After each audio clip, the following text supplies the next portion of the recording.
Hello, and welcome to the Why Do I Do It podcast, the podcast where we talk to professional performers about their worst, weirdest, and most embarrassing gigs.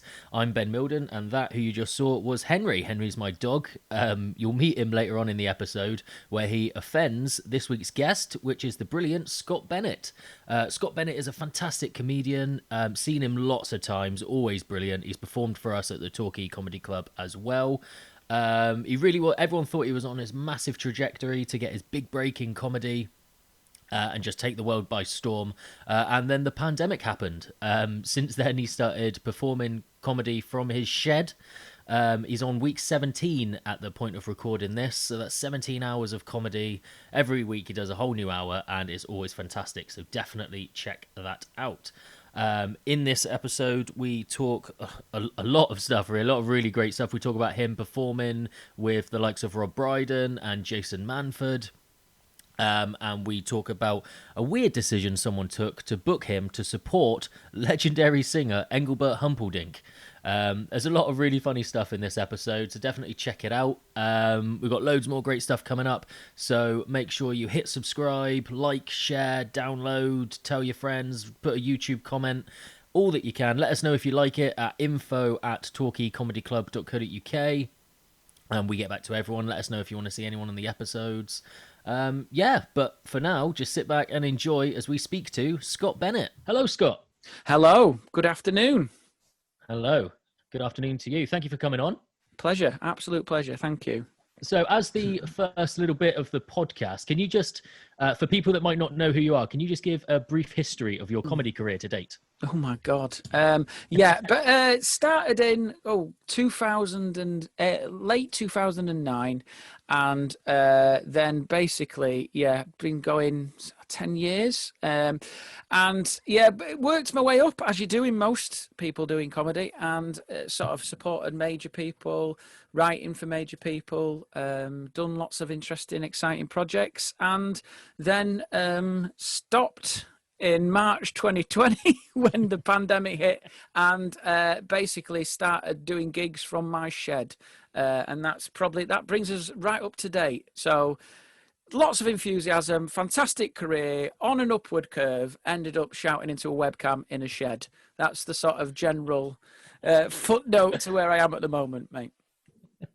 How have the shed shows been going? You're on week 17, aren't you? 17. I was saying to you, we chatted earlier, that when you start these things, this is me. I'm such an idiot sometimes, because I go, oh, this is going to be fantastic, right? I've got this is going to be brilliant. I'm going to do a gig from my shed, and everyone's like, yeah. And then like you go and you think, oh God, I'm going to have to do this every week. And like I burned all my material by about week 5 or 6, everything I'd written. So then I'm like, right, I'm going to have to write for it every day. But bizarrely, I've sort of looked back, and it's going to be a really nice, funny diary of lockdown. I think it's going to be interesting, because there's like every week I talk about where we are, how we're responding as a family at home, how the human beings are responding, and I think that's what's really interesting. When I look back on it, I think there's probably quite an interesting psychological study, and obviously you can see me looking more and more jaded as the weeks go on. I'm like a captive chained to a radiator. First week sort of enthusiastic, by like week 17 just a bit tired, sort of beard, bags under the eyes, and I'm just sort of like, you can see I'm a little bit jaded, bit of a belly going when I've been eating badly, and so it's quite an interesting story. I want to sort of time lapse it all at the end and just go, and my hair going up and down as it gets cut in lockdown. It'll be even better if you play it backwards like they did on Castaway. It'll look like you started on your shed and then went on to support huge names. Yeah, that's it, exactly. That's what it wants to be done like. Yeah, and I always think like it's interesting, because I think you can probably pinpoint the point in lockdown where I sort of like, when you start to look a bit ragged with it, and I think that was about week 15 when I started to get a bit tired. But we're all right now. It's been great. Gemma's in here with me. My wife's in here. We have a good laugh. We speak to my mum and dad. We've got a little community of people. They're very loyal. I like to joke that it's the start of a cult, which is, that's what your dog's gone. Your dog's not interested in my career, is it? That's gone. He's gone. It's a brutal judgment, that.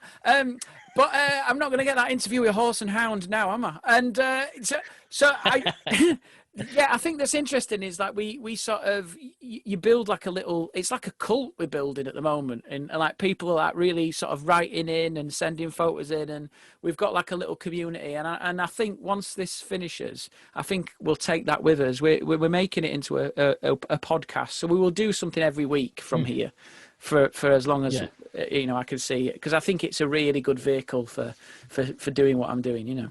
That's all very positive. Everything we spoke about is very positive, but that's not what we do on this podcast. Of course, no. You don't. No, not at all. Everyone wants to hear where you struggled. That's when people are interested. Yeah. Well, the Germans have a word for it. Have you heard this? The German word is Schadenfreude, and it basically means laughing at others' misfortune. Yes. Well, it's a common thing, isn't it? That's why in this country we whoop when anyone drops a tray in a cafeteria. As the classic English, way, like they're taking glee in someone else's misery, and I think there is a lot of that going on. I think that's how you've been framed, worked. Pretty much. Do you know what I mean? Everyone enjoyed that. He's gonna really, that looked like he fell off that roof. He broke some limbs. Fantastic. That sort of thing. So that's I do know what you mean by that, but there's been so many. I mean, you want to know about the bad gigs, the weird gigs. There's just too many, but I can give you a snapshot. I have got loads. Yeah, go on. I mean, the interesting things were when you start off, you do the gigs that are awful. Do you know what I mean? Like you do gigs where you sort of, where comedy is inflicted on people. That is the common theme, where you get there and you think, oh yeah, we are the surprise. Do you know what I mean? This is not this room. You walk into a room and it's just people drinking in a pub. You're like, where is the performance space? And when you say that, you're bunged into a corner and you are literally holding these people hostage and bellowing punchlines into their faces, which you can't imagine. You'd be on the other end. People used to say, I don't understand it, they didn't listen. Well, you imagine being on the other end of that. Right? You've come out, you've finished work, you've been working all week, you're shattered, you've done God knows how many hours, you're still in your work gear, you sat there wanting a pint, and then someone stands up and goes, hey guys, what do you think about Donald Trump? Oh, just shut up, mate. I'm trying to have a drink. Do you know what I mean? That is the reality of it the other way. So those are the gigs you do. And I've done gigs where, oh God, I'm just trying to think. I've done gigs where people have, the gambling machine's been still on, the telly's been on. Well, you've had to go, can we turn the telly off? Can we turn the telly off? That's when you've got to ask that. It's just a pointless situation. I would say the ones that I remember when I started, and I don't do them so much anymore. I used to do these golf clubs and after dinner things, because what happened was, is I've got a very accessible style, which people confuse with my mother-in-law.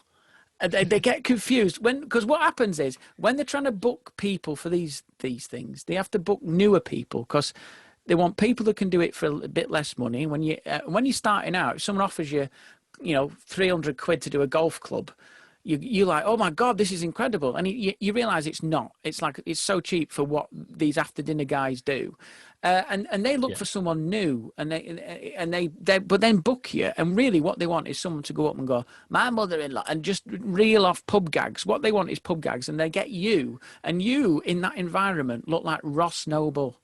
Do you know what I mean? You look so surreal. You just like, you get up there and you go, the people going, what's he doing? What is he talking about? They'll look at you like, what are you doing, mate? And I'm going like, yeah, so I'm married, I've got children. We don't care about your life. That's what they're literally looking at you going, we don't care about your life, mate. We're not interested. So you go and do these gigs and you realise how out of depth you are. So I've done so many. I've done ones where it was like a golf day, and they went out and they played golf all day, and then they came back, and I sort of stood up, and they were just all a room full of men, and the guy introducing it made it really difficult for me as well. He was like, "Oh, the next lad is a comedian, so he tells me," that sort of thing. Oh. And I was just, right. And then they gave me, and the microphone. Well, he made it so out. The microphone was like on a lead that was like tethered. like a dog tethered to the speaker, and it was like really bad sound that kept clipping. And he was like, "This microphone is fine for the quiz. Do you know what I mean? If it's fine for the quiz, it's fine for you." And you stand up there, and I sort of, it was a sheet metal company, very glamorous, and I sort of said, I tried to be on their level initially. I thought, I said I've done gigs for people in sheet metal industry before. I said I always find them riveting, and that got nothing. And I thought, oh right, okay, that's even me trying to do. And then I was struggling. There were just not even facing the front. That's the real thing. When you get the alpha male sort of doesn't face the front, just turns his back to you.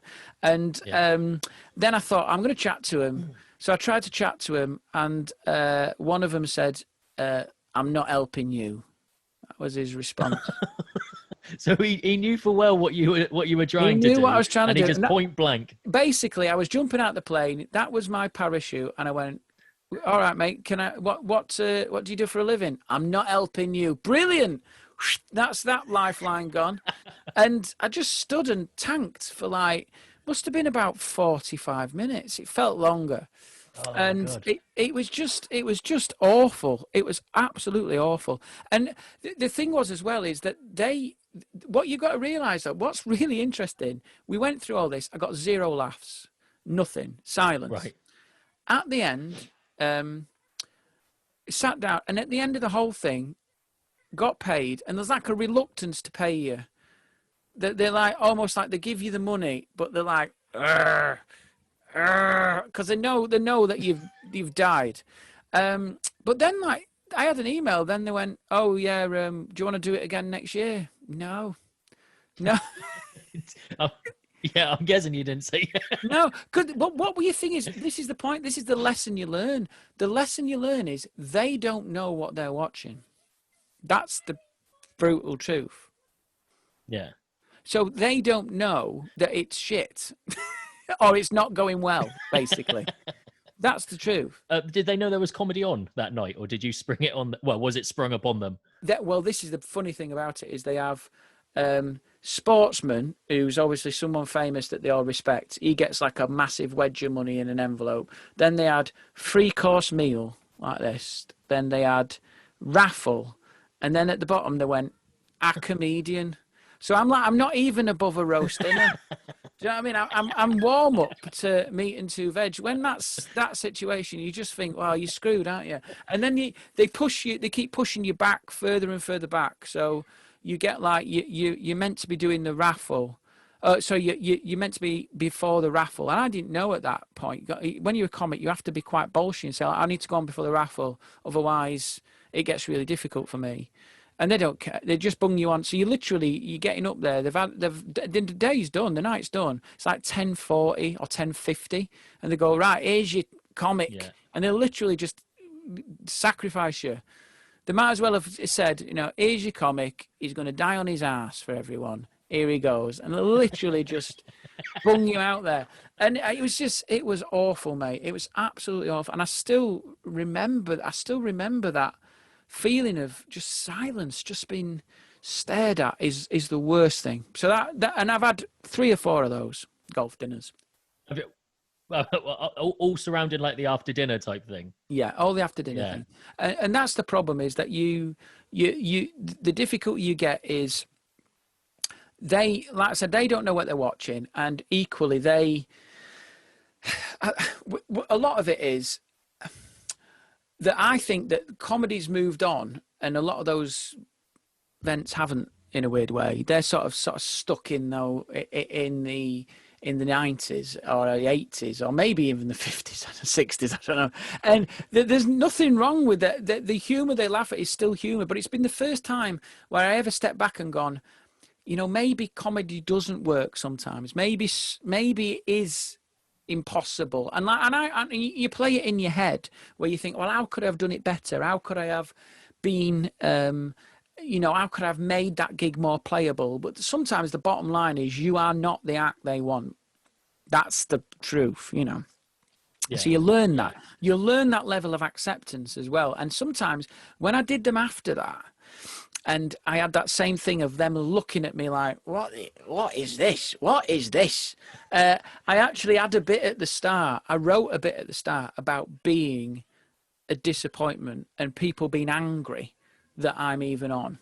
And that was a really good way of getting them on side and making that a whole experience. And then the jokes started to work better. Things started to work better. And you just have to find a way in. Every gig's like a puzzle, really. And that was like, you just have to find another way in. And that was all it was. And you actually realize that all gigs are playable. It's just your approach. When you're naive and you've not been doing them long, you've never seen that scenario. So you just think you're crap. Whereas actually what you are is you've just got to make it more playable for yourself. That's all, you know. Right, okay, we're just going to pause here so I can tell you a little bit about our sponsors. Now, I am never going to promote anything that I don't truly believe in, and I really believe in this company. The sponsors of this episode is Brixham Gin. They're a family-run company based in, you guessed it, Brixham. They had an absolute laugh one day. They tested 11 different recipes of gin before settling on blend number 9, which is in their flagship bottle, Red Sails. Now, the red sails on the gin and on the logo here, it's inspired by the red ochre-dyed sails of Brixham's historic fishing boats. So there's a lovely bit of coastal history there. With these guys, exclusivity really is key. You know, they only make extremely small batches, about 50 bottles per batch. So you've got to get in there fast because this is an exquisite gin.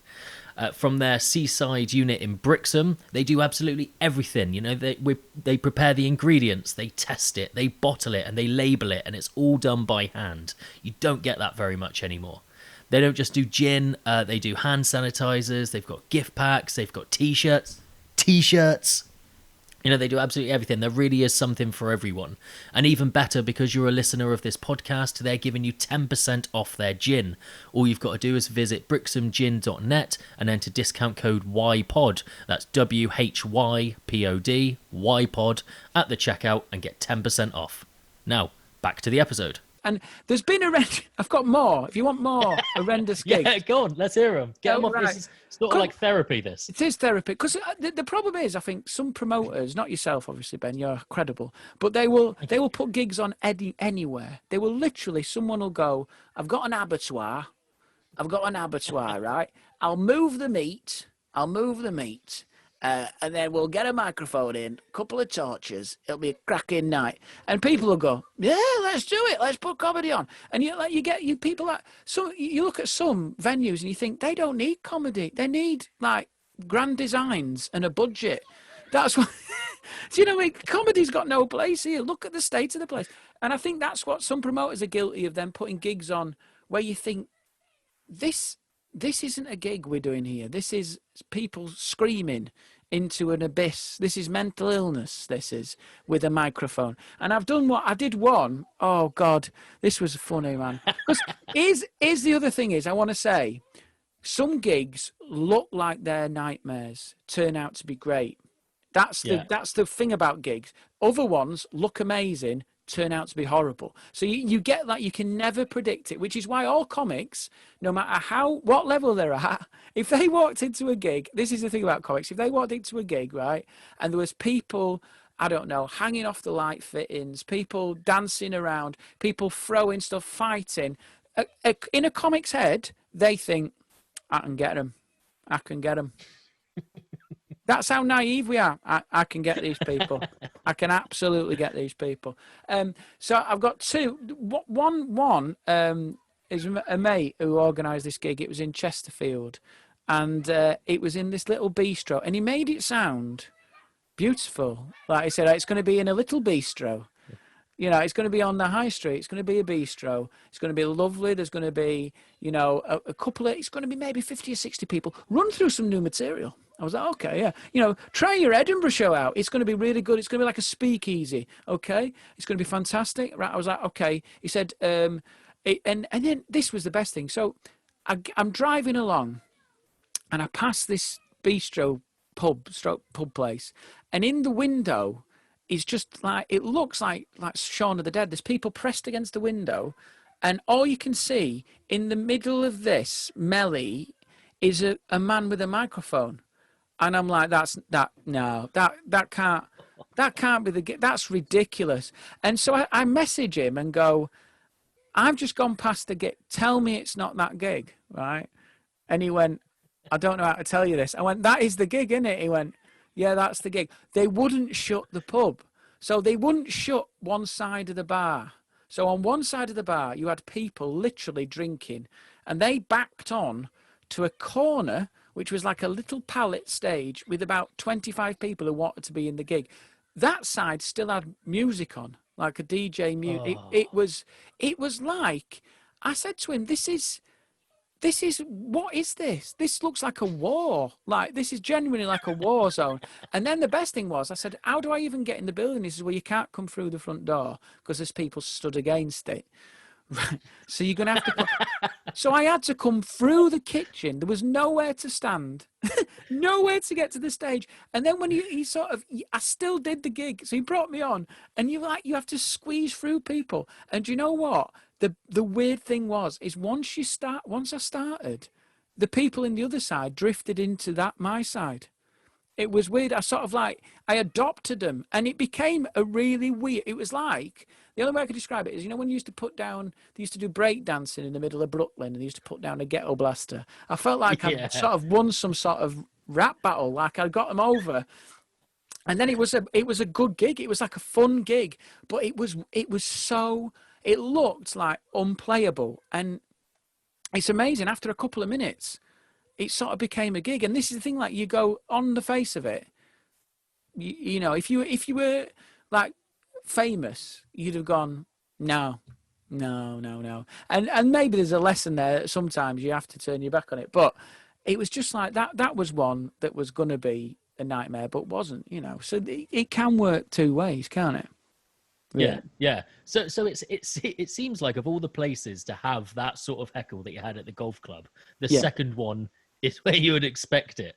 Was there no sort of heckles or anything on that night? No, it was so weird, because for the first couple of minutes, it was just trying to get the gig to give them confidence. A lot of it is in giving them confidence that you're not shit. Do you know what I mean? I think I said something along the lines of, I'm Scott, and I just want to assure you that I am not as shit as this room. I think it's something along the lines of, I am not as shit as the setup of this gig. Do you know what I mean? And like, that's the sort of thing. And then I took the piss out of the fact that he told me it was this bistro, and like it ended up looking like a riot. Do you know what I mean? There's no health and safety. It's absolutely nuts. And I think the clue was, though, mate, it was in December. I mean, you're at Christmas gigs, they're legendary for just being a car crash, because all these people, Christ knows where these people are the rest of the year, these idiots that come to comedy clubs at Christmas time. I don't know where their family keep them under the stairs. I don't know where they're kept, but then they come out and it's like they've never been out, they've never had a drink, they've never been in public, and they'll lose control. I did Birmingham Comedy Loft last year for Christmas, and the gig was famous because, I don't know if you knew, that week I did it, the one weekend I did was awful. And the weekend after, there was a massive fight that they called the police. So, and the gig was abandoned, basically. So this is the thing. What's incredible is they had the one I did. There was like, they were going to do 2 acts, and they'd all been drinking since like 4 o'clock. And then there was, as I got on, no one was listening. It was mayhem, and there's people on tables, people dancing. When they're dancing to the music before the gig started, there's no gig really. It's done. Yeah. And the thing was, they kept turning my mic up. That's the one thing that the sound guys think is going to work. And I'm like, mate, don't turn me up, because it's ridiculous. Because every bit of breathing I'm doing is resonating, and it's just booming, and then I'm getting feedback. Turning me up is not making any difference, mate. Do you know what I mean? And it's like, it was that sort of like, you're fighting. And I think, I remember, like, what was really weird is you do your jokes with absolutely no feedback. So it was like, because there was just constant noise. You do your jokes, there was no feedback whatsoever, and you just carried on as if nothing was happening. and it was just like it was like doing gigs into a wind tunnel of noise, mate. It was so weird. And you get to the end and you go, right, that's that. Good night. And they didn't even know you were on. It was like doing a gig. You just got to go, right, well, I've done my time and I'm going. Weird. So weird. And I always think, I look out at these people and think, you've paid all this money to come in here. What are you doing, man? What are you doing? Why are you doing this? It always strikes me as weird that why'd pay all that money? I always like to think as well that in that scenario, there is a couple of people that were disappointed that they weren't able to listen to the comedy properly. Yeah. But I've also been in those rooms, and I don't know if that is always the case. Sometimes you get unlucky and it's everyone's a lunatic. However, I do often see that the couple who, you bless them, who've gone out for a romantic Christmas meal, and they're just two of them just sat there, just like at the front, ready to, we're going to have a lovely evening's entertainment. And then meanwhile, you've got, some team from accounts from some post-it note company or some paper merchants just going,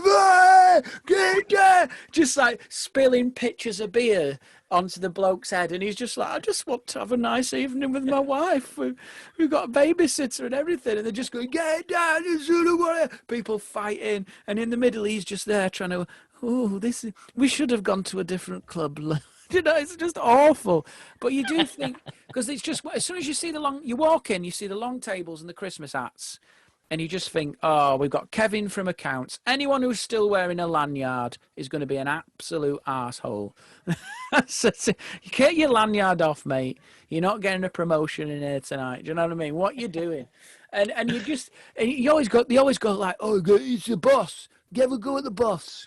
Right, he's crackers, mate. He's mental. He's crackers. And you go, easy though. Easy. Yeah. Easy, or is he really boring? No, he's amazing. If you speak to him, he'll be amazing. Tell him, ask him about his dog or something like that. And then you sometimes you fall for it and you go, I've heard you're crazy. And he'll go, yes. And you'll go, how are you crazy? And he'll go, oh, sometimes sometimes I don't. You're like, mate, how are you? Sometimes I have 3 sandwiches. That's the level of office banter. Ask him about the time we got the wrong sandwich. That's the sort of thing. You got the wrong sandwich. You came in, I'd had bacon, and he'd got bacon and sausage. Is it nuts? Is it crazy? Just like, mate, that's not an anecdote. That's just a man getting his sandwich order wrong. That's what. Yeah. Those people as well. They're going home and they're telling their partners, they're like, "You'll never guess what I did. I was the star of the show. Oh yeah, I got him talking about my boss." Oh, they had to go at Peter about his sandwich. Oh, it was amazing. And like, you get those people as well who like they heckle, but like so shit heckles. They'll say stuff like they'll go like you go, I come from Nottingham, and they'll go, Robin Hood. And you'll go, yeah, that's Nottingham history. And then you go, anyway, so from the Sherwood Forest, and they just shout stuff like that. And you'll go, and I always think, I love on the way home, I bet they're in the cab and they're going like, tonight was brilliant. Do you remember what I did? Oh, it was great. I waited and shouted Robin Hood. I should be a comedian, me. I should be a comedian. Unless it was TripAdvisor's Christmas night out. Oh yeah. Well, in which case it's method, isn't it? But then they're always boring companies as well. That's the thing. I sort of like it. I've got a soft spot for it in a way because it's a Christmas do. No one wants to be next to each other. No one wants. It's another day at work, really. And now you just get that thing where they go. What do you do? And you go, well, we sell rivets or something. We sell raw plugs. And you're, oh God! And you can see them all just going, just save us from this life. And you can't. You just. But so sometimes like you got to take it with a pinch of salt, really. And you do go into December. I go into December with a different set for the rest of the year because I always think to myself, don't even think about doing that material because there's not going to be any, because you sort of think like, imagine if I sort of got up there and go, thing is, guys, I think we need to talk about the capitalist society and the materialism that drives us all. You don't start with that, do you? Just people just going, shut up, mate. Take us as a joke. Do you know what I mean? What you do? Why are you talking about your life again? Just that sort of thing. We don't want to know your opinions. Do you know what I mean? We've had 7 pitchers of alcohol. So yeah, I think Christmas gigs are a constant nightmare. You know. See, when I started this podcast, I thought, oh, it'll be nice because at Christmas I'll be able to do a really easy section on bad Christmas gigs. But most podcast guests, they tend to just come on and go, oh, the gig was at Christmas. And it's just, there's no avoiding it. There's no special. It's the entire podcast. Yeah, I mean, I must admit, though, there is a caveat to that because I always think, though, it's not that difficult. I mean, like, you get acts going, oh, good luck, oh, Black Friday, Christmas, oh, God. And you always just think, well, what don't do it. It's not that difficult. It just means that your job's, you know, yeah, you might get interrupted a bit, or yeah, but it's just still like, you know, it's just still a gig, innit? And you can have some incredible Christmas gigs. So you just got to go, really, I'm still doing a great job. It's still a brilliant job. You know, yes, someone's, you know, been sick in the front row. You know, someone's shouted Robin Hood continually for 20 minutes. But you know, at the end of the day, it's you're not shoveling coal, are you, by hand? So. Right, okay, we're just going to pause here so I can tell you a little bit about our sponsors. Now, I am never going to promote anything that I don't truly believe in, and I really believe in this company. The sponsors of this episode is Brixham Gin. They're a family-run company based in, you guessed it, Brixham. They had an absolute laugh one day. They tested 11 different recipes of gin before settling on blend number 9, which is in their flagship bottle, Red Sails. Now, the red sails on the gin and on the logo here, it's inspired by the red ochre dyed sails of Brixham's historic fishing boats. So there's a lovely bit of coastal history there. With these guys, exclusivity really is key. You know, they only make extremely small batches, about 50 bottles per batch. So you've got to get in there fast because this is an exquisite gin. From their seaside unit in Brixham, they do absolutely everything. You know, they prepare the ingredients, they test it, they bottle it, and they label it, and it's all done by hand. You don't get that very much anymore. They don't just do gin, they do hand sanitizers, they've got gift packs, they've got t-shirts. You know, they do absolutely everything. There really is something for everyone. And even better, because you're a listener of this podcast, they're giving you 10% off their gin.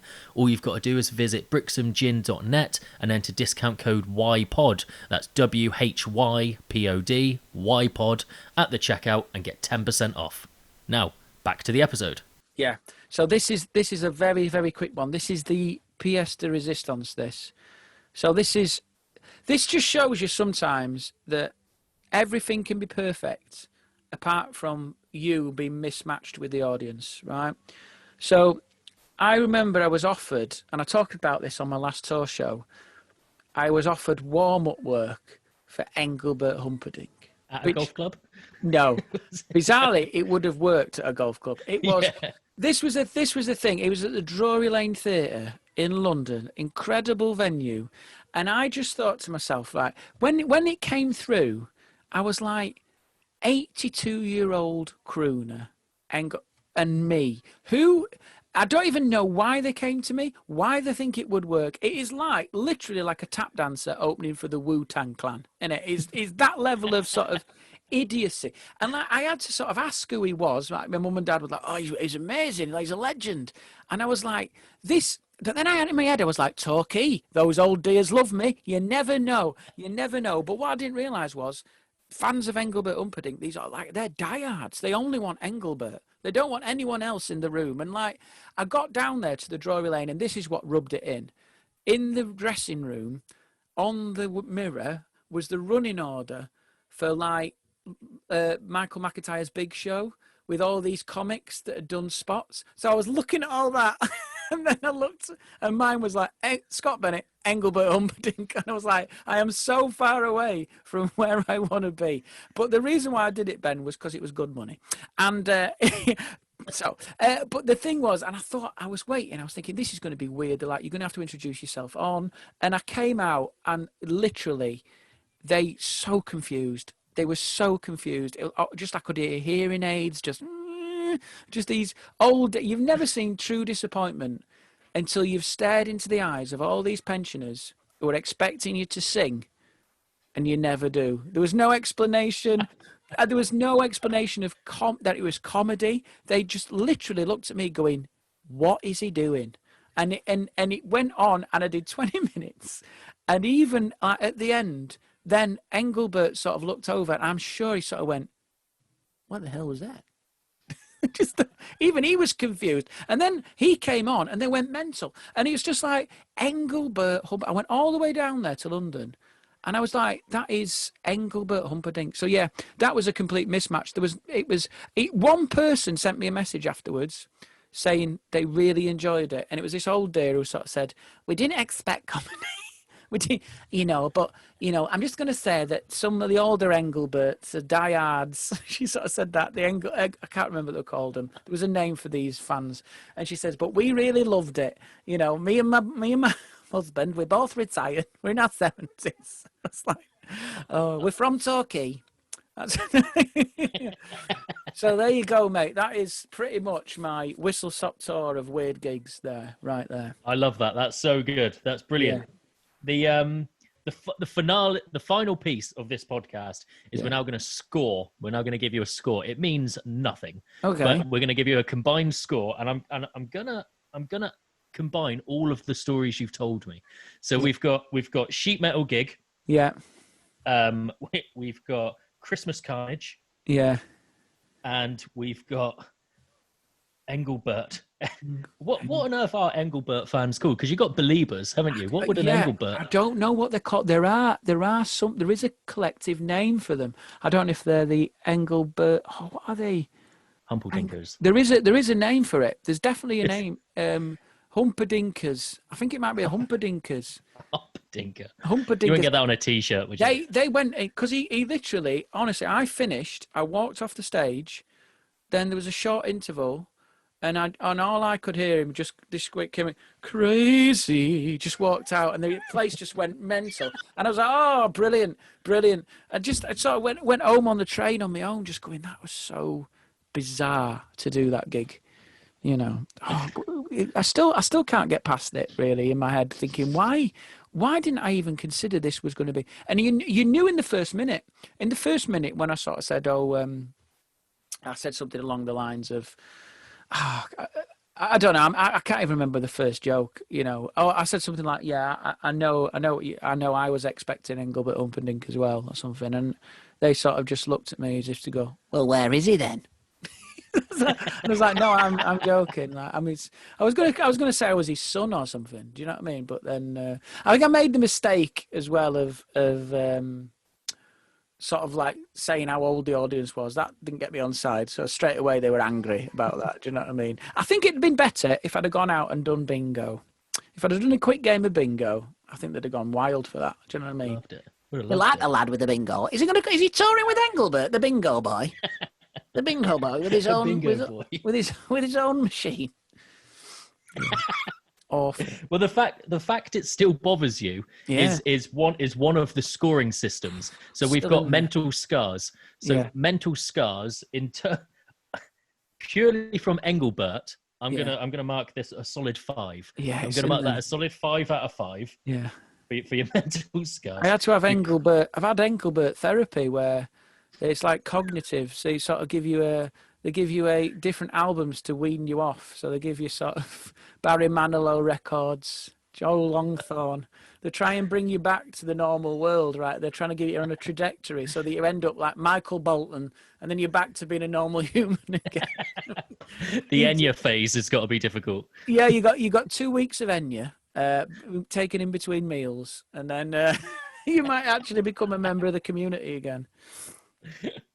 Oh. Well, I think